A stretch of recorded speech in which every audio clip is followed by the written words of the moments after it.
आजच्या या व्हिडिओमध्ये आपण स्वरांचे काही प्रकार पाहणार आहोत की जे मी चार्टच्या फॉर्म मध्ये इथे लिहिलेले आहे, म्हणजे तुम्हाला एकाच ठिकाणी सर्व प्रकार पाहायला मिळतील। पहिला प्रकार आहे ऱ्हस्व व दीर्घ स्वर।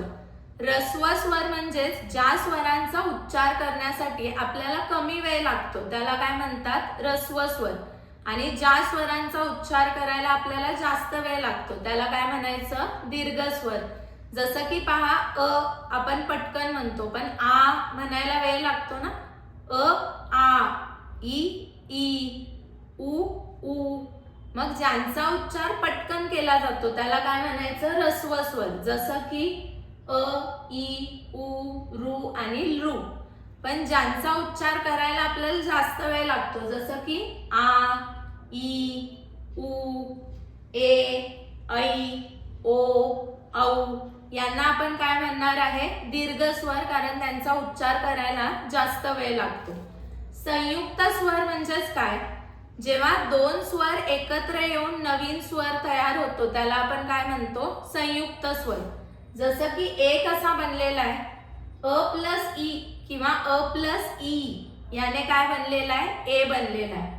ऐ कसा बनलेला आहे, आ प्लस ई किंवा आ प्लस ई याने ऐ बनलेला आहे। ओ कसा बनलेला आहे, अ प्लस उ किंवा अ प्लस उ याने काय बनलेला आहे, ओ। औ कसा बनलेला आहे, आ प्लस उ किंवा आ प्लस उ याने काय बनलेला आहे, औ। मग जेव्हा दोन स्वर एकत्र येऊन एक नवीन स्वर तयार होत असेल तर त्याला आपण काय म्हणतो, संयुक्त स्वर असं म्हणतो। आणि शेवटचा प्रकार आहे सजातीय किंवा विजातीय स्वर। आता सजातीय म्हणजेच ज्यांचा उच्चार एकाच प्रकारे केला जातो, म्हणजे ज्यांचं उच्चार स्थान जे ते सारखं असतं त्याला आपण काय म्हणतो, सजातीय स्वर। आणि विजातीय स्वर म्हणजे ज्यांचं उच्चार स्थान भिन्न असतं। जसं की बघा, आ सेम टाईपने उच्चार होतोय, ई उ उ सेम टाईपने उच्चार होतोय ना।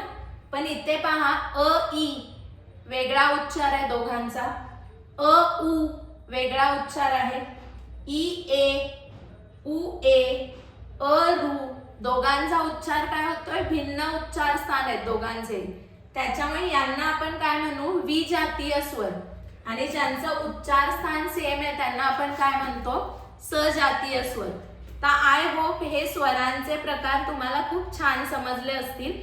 या तक्त्याचा स्क्रीनशॉट काढून घ्या, म्हणजे तुम्हाला एकाच ठिकाणी सर्व प्रकार पाहायला मिळतील। थँक्यू।